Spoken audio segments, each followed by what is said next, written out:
నామములో వందనాలు తెలియజేస్తానండి.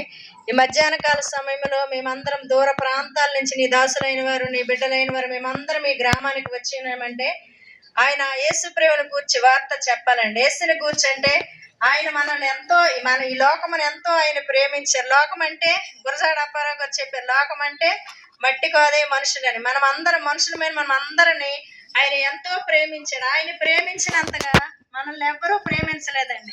కొందరికి తల్లిదండ్రుల ప్రేమ, అక్క చెల్లెల ప్రేమ, భార్య భర్తల ప్రేమ కొంతవరకు ఆ ప్రేమకు హద్దులు ఉంటుంది, కానీ ఆయన అయితే మనల్ని ఎంతగానో ప్రేమించాడు. ఎందుకంటే నశించిపోతున్న మనలందరి కొరకు ఆయన ఒక్కడే మన కొరకు ప్రాణం పెట్టి తిరిగి లేసిన గొప్ప దేవుడు అండి. ఎందుకంటే ఈ లోకంలో మనం అందరం పాపం చేసిన వారమే. మన తల్లిదండ్రుల కలయిక వల్ల పుట్టుకతో క్రియలతో అందరం పాపం చేసిన ఆయన ఒక్కడే పరిశుద్ధుడు, పాపం లేనివాడు కనుక మన పాపం నిమిత్తం ఆయన ఒక్కడే మన కొరకు ప్రాణం పెట్టిన దేవుడు అండి. ఈ లోకంలో ఆయన లాంటి దేవుడు లేడు. ఎందుకంటే ఈ లోకంలో మనము జీవించిన కాలం కొంతకాలం మనిషిగా పుట్టినోడు, మహాత్ముడైన రాజు అయినా ఎవరైనా ఏదో ఒక దినాన్ని ఈ లోకం వీడి వెళ్ళిపోవలసిందేనండి.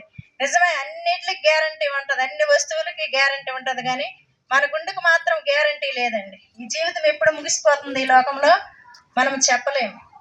కానీ మన ప్రాణం ఉన్నప్పుడే నిజదేవుడిని మనం తెలుసుకోవాలండి. నిజదేవుడు అంటే ఈ లోకంలో మనము గొప్ప పుణ్యకార్యాలు చేస్తుంటాం, దాన ధర్మాలు చేస్తుంటాం, కానీ అవన్నీ చేస్తే మంచి పేరు వస్తుంది, కానీ రక్షణ మాత్రం మనకు రాదండి. రక్షణ రావాలంటే ఒక యేసుప్రభు వారిని మాత్రమే మనం రమ్మాలి. ఎందుకంటే ఆయన మన కొరకు, మన పాపముల కొరకు ఆయన సిలువలో మరణించి సమాధి చేయబడి మరణాన్ని జయించి లేసాడండి. ఈ లోకంలో ఎవరైనా మన కొరకు చనిపోయిన వారు ఉంటే ఉండొచ్చు, కానీ తిరిగి లేచిన వారు లేరండి.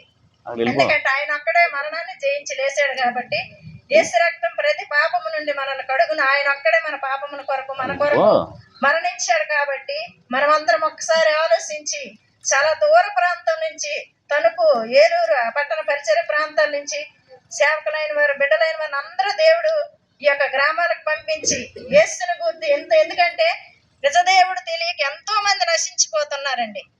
మా యేసయ్యని గురించి చెప్పడానికి చాలా దూర ప్రాంతాల నుంచి ఈ యొక్క గ్రామాలకి తీసుకొని వచ్చారు. కదా మీరు ఒక్కసారి గ్రహించి నిజదేవుడు ఎవరో, మనం ఏం బతి లోకంలో నిజదేవుడు నమ్ముకుని మనం ఎలా జీవిస్తే పరలోక రాజ్యం వెళ్తామని ఒకసారి గ్రహించి మీరు అందరు నిజదేవుడైన రక్షణ నమ్ముకొని మేము కలిగిన రక్షణ మీరు కూడా పొందుకోవాలని ఆశిస్తూ ఈ చిన్న ప్రార్థన, ఈ కొద్ది మాటలు దేవుడు తన వెనుకల్లో దీవి